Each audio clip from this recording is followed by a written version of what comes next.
श्रोताओं, आकाशवाणी लखनऊ के पॉडकास्ट के आज के अंक में आप सभी का स्वागत करता है आपका मेजबान आसिफ इकबाल। नमस्कार श्रोताओं, पॉडकास्ट के आज के अंक में वरिष्ठ पत्रकार नवीन जोशी से बात कर रही हैं सुमोना पांडे जी। आज हमारे साथ हैं श्री नवीन जोशी जी, जो कि वरिष्ठ पत्रकार हैं, जिन्होंने पत्रकारिता 1977 से शुरू की थी और हिंदुस्तान के एक लंबे समय तक संपादक रहे हैं। और साथ ही साथ आपने स्वतंत्र भारत और नव भारत टाइम्स के साथ भी कार्य करते हुए अपना विशेष योगदान पत्रकारिता के क्षेत्र में दिया है। तो नवीन जोशी जी, आपका स्वागत है हमारे कार्यक्रम में। नमस्कार सुमोना जी, नमस्कार। नवीन जी, सबसे पहले हम आपके बारे में जानना चाहेंगे कि पत्रकारिता के क्षेत्र में जाने का आपने कब सोचा, किस तरह से आप इस क्षेत्र में आए?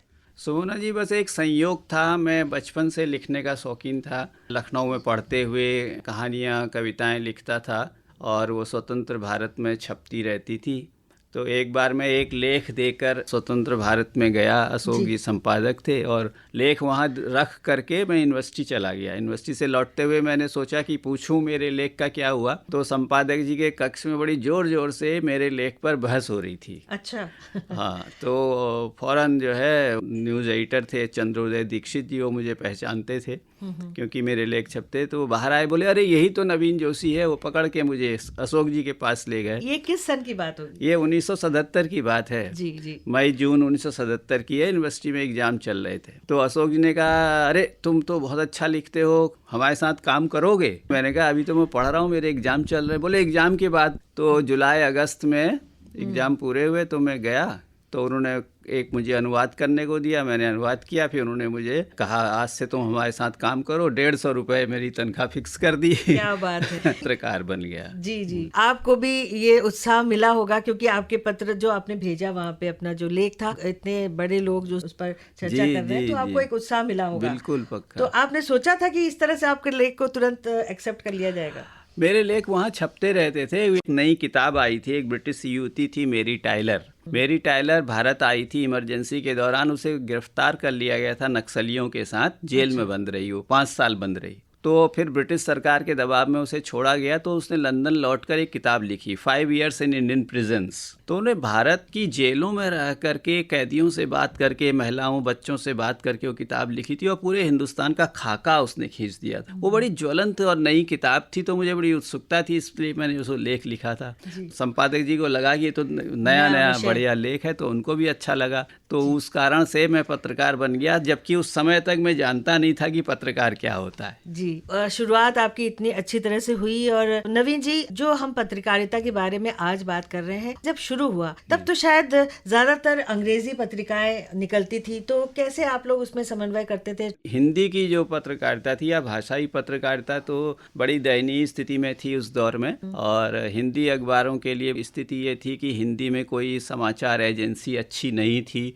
अच्छा, और पत्रकारिता अंग्रेजों के दौर में शुरू हुआ था। उसी संस्थान का पायनियर अखबार बहुत अच्छा निकलता था। लेकिन हाँ, पायनियर का जब हिंदी 15 अगस्त 1947 से ये हुआ कि आज़ादी के दिन से अखबार हिंदी का शुरू किया जाए।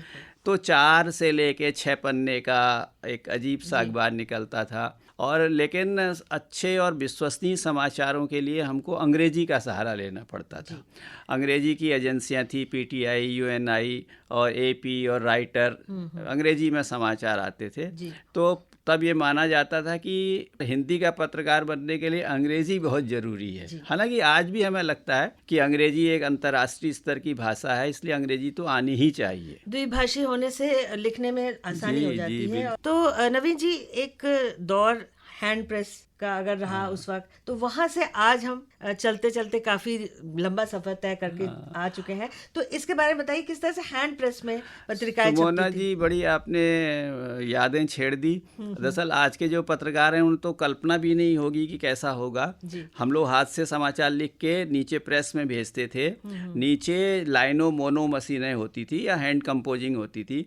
तो एक एक अक्षर, एक एक मात्रा जोड़ के कंपोजिटर लाइन बनाता था। फिर उसको वो शीशे की वो गैली होती थी, उस पर रख के कागज़ लगा के उसको उल्टा छापा जाता था, फिर पढ़ा जाता था प्रूफ। फिर अगर वो हिल जाए तो पूरी की पूरी लाइनें बिखर जाती थी। जो लोग पुराने होंगे उन्हें कभी कभी याद होता था किताबों में मात्रा उल्टी लग जाती थी। उसका कारण यही था कि वो अक्षर गिर जाता था और बहुत मेहनत का काम था।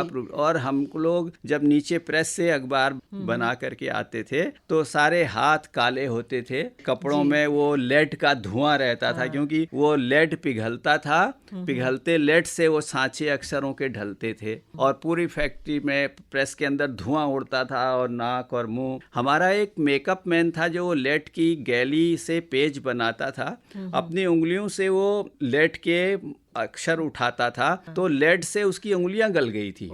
तो वो दफ्तर आने के सबसे पहले अखबारी कागज की टोपी बना के उंगलियों में पहनता था, तब अखबार बनाता। ये तो बिल्कुल अलग दुनिया आप बता रहे हैं। हाँ, आज कल्पना नहीं कर सकते। बिल्कुल। उसके बाद जब 1900 करीब 80 के दशक में 82-83 के आसपास धीरे धीरे फोटो कंपोजिंग आई। जैसे फोटो बनता है स्टूडियो में बनता था, अब तो आसान है, डार्क रूम में जाके डेवलप होता था। तो आर्ट पेपर वो प्रिंट आता था, फोटो की तरह खबर का प्रिंट आता था, काट काट के चिपकाया जाता। फिर कंप्यूटर आए, कंप्यूटर से खबरें निकलती थी। अब तो कंप्यूटर से पूरा पेज निकल आता है। आज की तारीख में आपने कंप्यूटर के उस पर खबर बनाई, पेज बनाया, सीधे छपने को मशीन को भेज दिया, बीच की सब प्रोसेस खत्म हो गई। लेकिन उस दौर में बनाने के बाद छापने के बीच में 3-4 घंटे का समय लगता था। हम लोग रात को 1:30-2 बजे तक काम करते थे, तब कहीं सुबह 7 बजे अखबार छप पाता था। तभी तो शायद रात भर आप लोगों को वहाँ रुकना पड़ता था। और क्योंकि अखबार में अगर कोई खबर छापनी है तो उसके लिए इतनी मेहनत उसके पीछे है। तो हम ये जानना चाहेंगे कि आप लोग कंटेंट लेवल, यानी कि क्या अखबार में खबर आनी चाहिए, पहले पेज पे क्या आना चाहिए, ये सब किस तरह से आप लोग डिसाइड करते हैं? असल में ये काम शाम के बाद शुरू होता था, रात की पाली में, और बैठ करके संपादक और दूसरे लोग जो है वो तय करते थे दिन की जो सबसे महत्वपूर्ण खबर होती थी। और महत्व का हिसाब से ये होता था कि राष्ट्रीय महत्व, अंतर्राष्ट्रीय महत्व की खबर, स्थानीय महत्व की खबर। अगर कोई युद्ध छिड़ा है मान लिया पश्चिम एशिया में तो उसकी खबर हो गया है। तो हमारा जो पाठक है, मान लिया हम लखनऊ से अखबार निकाल रहे हैं 8-10 शहरों के लिए, तो उसके हिसाब से हम देखते थे कि हमारे पाठकों के लिए क्या जरूरी खबर है, क्या उन्हें जानना चाहिए, उन्हें अंतर्राष्ट्रीय खबर भी जाननी चाहिए, अमेरिका ने ईरान के साथ क्या किया ये भी जानना चाहिए, हिंदुस्तान के किसी शहर में क्या हुआ, उत्तर पूर्व में क्या हुआ, कहाँ बर्फ गिरी है, कहाँ बारिश हो सकती है।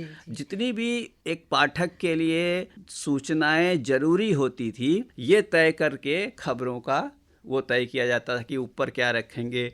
लीड कहते हैं जिसको, सबसे पहले ऊपर खबर वो क्या होगी, अंदर क्या जाएगा, खेल के पेज पर क्या जाएगा। तो इस तरह से तय करते थे। नवीन जी, वाकई में आप इतनी सारी बातें बता रहे हैं, हमारे श्रोताओं की उत्सुकता भी बढ़ती जा रही है। और हम इस बात को आगे जारी रखते हुए नवीन जी आपसे पूछना चाहेंगे, आपने जो अनुभव बताया कि स्वतंत्र भारत में अशोक जी ने कुछ टर्मिनोलॉजी भी निकाली, शायद कुछ खेल पत्रिका के बारे में। असल में अशोक जी उस पीढ़ी के पत्रकार थे जो आजादी से पहले और बहुत समर्पित पत्रकार थे।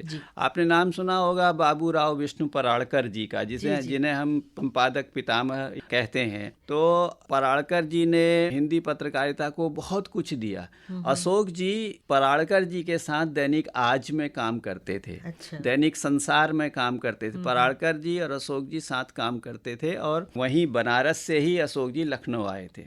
तो पराड़कर जी का सबसे पहले मैं योगदान की चर्चा करूं तो उन्होंने राष्ट्रपति शब्द उनका दिया हुआ है। ऐसे बहुत से शब्द उनके हुए दिए। और पराड़कर जी ने हिंदी पत्रकारिता को विकसित करने का जो काम किया, जैसे एक प्रसंग हुआ था कि गांधी जी लंदन गए वायसराय से मिलने। वायसराय ने कुछ शर्तें रखी जो गांधी जी को मंजूर नहीं थी। तो अंग्रेजी में एक लाइन कहीं से आई, मैंने कहा ना अंग्रेजी से अनुवाद करके छपते थे। तो किसी खबर में कमेंट ये था, क्या वायसराय चाहते हैं कि Gandhi ji sac cloth and ऐश में जाएं? ये अंग्रेजी का मुहावरा है। तो बहुत से अखबारों ने उसको अनुवाद किया कि क्या गांधी जी टाट लपेट कर और राख पोत कर जाएं, मुहावरे का अनुवाद। लेकिन पराड़कर जी ने कहा नहीं, इसका सही अनुवाद ये होगा, क्या गांधी जी दांतों में तृण दबाकर वायसराय के सामने जाएं।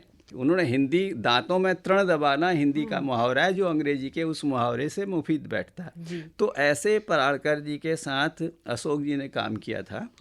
तो अशोक जी भी यहाँ आकर हम लोगों को उसी तरह की भाषा सिखाते थे। देखिए आज कोई नहीं जानता होगा, इसी आकाशवाणी लखनऊ से 1952 में क्रिकेट की हिंदी में पहली बार कमेंट्री की थी। अच्छा। और ये उन्होंने खुद लिखा है। ये भारत और पाकिस्तान का तब टेस्ट मैच नहीं था और ये स्टेडियम भी नहीं बना था। गोमती नदी के किनारे मैदान में वो मैच हुआ था। अच्छा। और तब वो उसकी कमेंट्री अंग्रेजी में विजी ने की थी जो राजा विजयनगर कहलाते थे, और हिंदी में अशोक जी ने की थी। और चौवा और छक्का शब्द उनके बनाए हुए हैं अशोक जी के। क्या बात है। आजकल हम सोच भी नहीं सकते कि इस तरह का योगदान जो उन्होंने दिया है, जिसके बारे में बहुत कम हमारी युवा पीढ़ी जानती है। इनफैक्ट हम भी बहुत कुछ आज आपसे सुन रहे हैं नवीन जी। तो अशोक जी तो हम लोगों को हर चीज सिखाते थे, एक एक चीज की क्या लिखना चाहिए। उनके छोटे छोटे चिट अपनी मेज से भेजते थे, ऐसा नहीं ऐसा लिखें, ऐसा नहीं ऐसा लिखें। तो उन्होंने हिंदी पत्रकारिता को बहुत कुछ दिया अशोक जी। आपका भी बहुत ही प्रख्यात नाम है नवीन जोशी जी पत्रकारिता में, और हमारे लिए भी सौभाग्य की बात है कि आज हम आपसे इस बारे में बात कर पा रहे हैं और आपसे इतनी चीजें जान पा रहे हैं। पत्रकारिता जब शुरू हुई थी उसके बारे में और किस तरह धीरे धीरे इस मुकाम तक पहुंची है। नवीन जी, हम आपके बारे में भी ये जानना चाहेंगे कि क्या आपको पहले से हिंदी इतनी अच्छी आती थी? असल में हम लोग गाँव से आते थे उस दौर के सभी लोग। मैं तो पहाड़ का रहने वाला हूँ, दूर बहुत स्कूल, हमारे गांव से स्कूल जो है 7-8 किलोमीटर दूर था, तो मुझे स्कूल कभी भेजा नहीं गया। तो गांव में ही हमारे एक जीजा लगते थे, वो हमें पढ़ा देते थे। जब हम लखनऊ आए पढ़ने के लिए, तीसरी चौथी का टेस्ट लिया गया तो हम उसमें तो पास हो गए, लेकिन अंग्रेजी में फेल हो गए। अंग्रेजी ABCD हमें आती नहीं थी। तो लेकिन पढ़ते पढ़ते आगे धीरे धीरे सीख गए। जब पत्रकारिता में पहुंचे तो अंग्रेजी से अनुवाद अनिवार्य होता था, तो लड़ भिड़ के करते थे, लेकिन अशोक जी अपने सामने बैठा कर सिखाते थे असल में। तो उनकी वजह से ये सीखा। अब होता क्या था, उसकी भाषा और फिर पढ़ना, अगर कोई पत्रकार पढ़ता नहीं है, देश दुनिया के अखबार नहीं पढ़ता, किताबें नहीं पढ़ता, पत्रकारिता के क्षेत्र में क्या हो रहा है, अंतर्राष्ट्रीय जगत में क्या हो रहा है, आपस में देशों के संबंध कैसे हैं, तो हम लोगों को तो बाजार भाव भी अनुवाद करने पड़ते थे उस जमाने में। अच्छा। हाँ, क्योंकि मंडियों के भाव व्यापारी मांगते थे।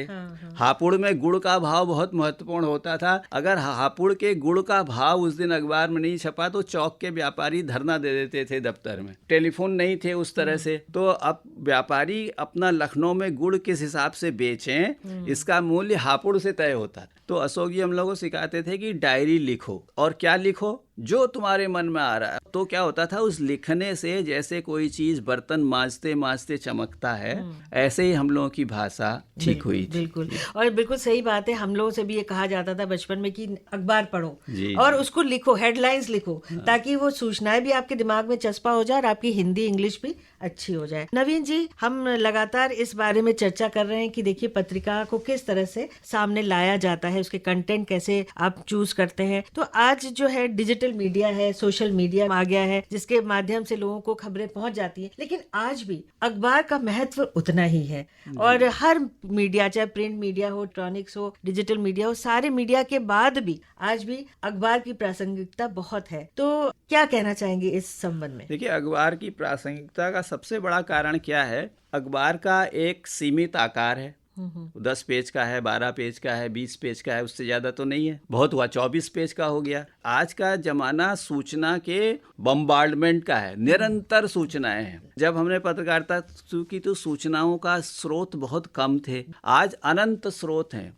और डिजिटल मीडिया में, इलेक्ट्रॉनिक मीडिया में आप कहीं देखिए तो सारी सूचनाएं धड़ धड़ चल रही हैं, आ रही हैं। अखबार का काम होता था व्हाट नॉट टू प्रिंट, क्या नहीं छापना है। तो उन समाचारों में से छांट कर वो 20 पेज का अखबार बनाया जाता है। इस छांटने में, इस कार्य करने और रिजेक्ट करने के से ही अखबार का शेप बनती है। क्या अखबार में छपेगा, ये संपादक का विवेक होता है, क्या नहीं छपेगा। दूसरा क्या है कि अखबार को छापने में, अखबार में एक संपादक है उसके नीचे समाचार संपादक है, फिर मुख्य उपसंपादक है। एक समाचार इन स्तर से होकर गुजरता है, इनकी आंखों से गुजरता है, इनके विवेक से गुजरता है, इसलिए उसमें संपादन होता है। जो डिजिटल मीडिया या टीवी या सोशल मीडिया में कोई संपादक नहीं है, कोई चेक पोस्ट नहीं, जो मर्जी आए वो चल रहा है। वहाँ भाषा का ध्यान नहीं है, वहाँ विवेक का ध्यान नहीं है, वहाँ स्त्री के सम्मान का ध्यान नहीं है, कुछ भी नहीं है। वो एक अनर्गल प्रलाप की तरह चलता रहता है। और अखबार में संपादकों के होने से,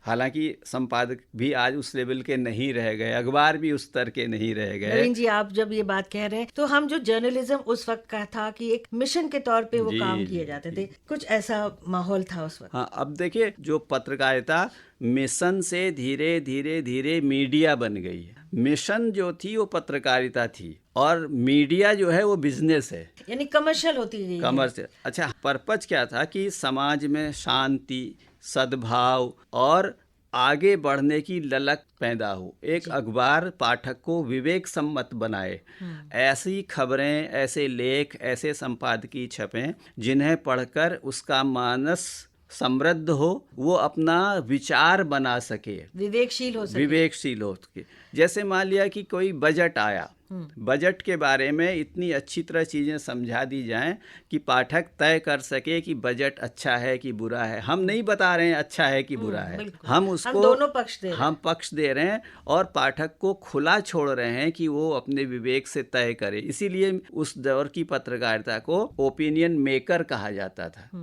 तो हम बता देंगे कि ये पार्टियां हैं, ये चुनाव लड़ रहे हैं, ये मुद्दे हैं, लेकिन हम किसी का समर्थन या विरोध नहीं कर रहे हैं। हम पाठक के सामने स्थिति रख रहे हैं, उसको तय करना है कि क्या अच्छा है क्या बुरा है।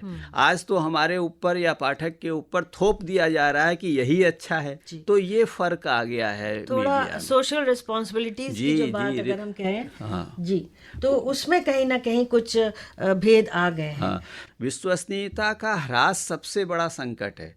तो यही सब खतरे हैं। तो हम खतरों की बात कर रहे थे, लेकिन आज भी अखबार पढ़ लेते हैं तो हमें अखबार की इसलिए भी ललक होती है क्योंकि वहाँ पे जो भी सूचनाएं आती है हमें लगता है वो बहुत ही विश्वसनीय है, जिसकी हम बात कर रहे थे।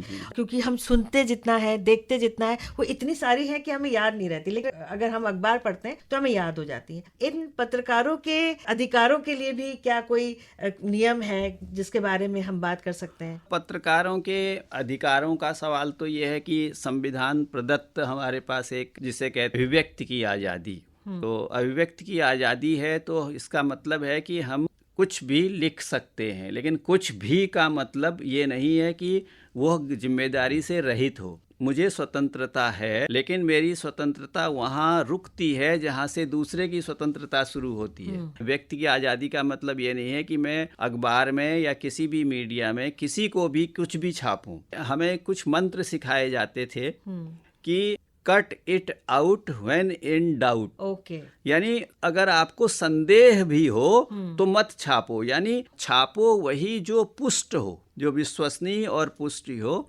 वो चीज़ छापनी चाहिए। पहली बात ये। दूसरी बात ये है, ये जानना बहुत ज़रूरी है, जो मैं खबर छाप रहा हूँ उसका पाठक के मानस पर क्या असर पड़ रहा है। जैसे आजकल तो ध्यान नहीं दे रहे हैं अखबार वाले और मीडिया वाले। हमें यह भी बताया जाता था कि कभी हत्या या आत्महत्या की खबर इस तरह छापी जाए, उसका लिखना और उसका शीर्षक ऐसा हो कि आत्महत्या की निंदा का भाव पाठक के मन में पैदा हो। तो नवीन जोशी जी, आप बता रहे हैं कि किस तरह से जर्नलिज्म या पत्रकारिता एक दिशा तय कर चुकी है। आज हम जहाँ पर हैं वहाँ पे हमें बहुत सारी खबरें मिलती रहती, कई माध्यम है, लेकिन अगर हम बात करें अखबार की खास तौर पे और जर्नलिज्म की अगर बात करें, तो अपने युवा श्रोताओं को और युवा पत्रकारों को आप क्या संदेश देना चाहेंगे? जैसा हम बात कर रहे थे कि भाषा उसका औजार है, तो पत्रकारों से तो मैं सबसे पहले ये कहूँगा कि वो अपनी भाषा को मांझें। प्रांजल भाषा होनी चाहिए। मैं एक संपादक का नाम जरूर लेना चाहूँगा, अशोक जी के बाद राजेंद्र माथुर का। राजेंद्र माथुर नवभारत टाइम्स के प्रधान संपादक बनकर 1982 में दिल्ली आए और उन्होंने लखनऊ संस्करण जब शुरू किया तो उसका विज्ञापन दिया। उन्होंने खुद लिखा कैसे पत्रकार चाहिए थे, वे ही युवा आवेदन करें जो स्फटिक सी भाषा लिख सकें और जिन्हें खबरों की सुदूर गंध भी उत्साह और सनसनी से भर देती हो। तो आप सोचिए उन्होंने सबसे पहले क्या मांगा, स्फटिक सी भाषा। स्फटिक सी भाषा का मतलब है कि बिल्कुल सटीक शब्द का चयन। अगर कोई मकान क्षतिग्रस्त हुआ है तो हम ये नहीं लिख सकते कि मकान ध्वस्त हुआ है। ध्वस्त का मतलब है वो जमींदोज हो गया है। दूसरी चीज, उनके आँख और नाक कान सब खुले रहने चाहिए, यानी एक कान में किसी ने कुछ कहा तो वो खबर नहीं है, आपको उसकी पुष्टि करनी है। आपकी भाषा अत्यंत संयत होनी चाहिए और खूब पढ़ना चाहिए। नवीन जी, आपने बहुत सारी बातें हमारे युवा खासतौर पे पत्रकारों को समझाने की कोशिश की। आपने आके हमारे साथ जो अपने अनुभव साझा किए, आपका तहे दिल से शुक्रिया। आपका भी बहुत बहुत आभार। श्रोताओं, हमारा आज का पॉडकास्ट आपको कैसा लगा? अपनी राय हमको ज़रूर लिखें। हमारी ईमेल आईडी है pkldlko@gmail.com। आज का कार्यक्रम यहीं पर समाप्त होता है। अगला अंक किसी नई हस्ती के साथ। नमस्कार।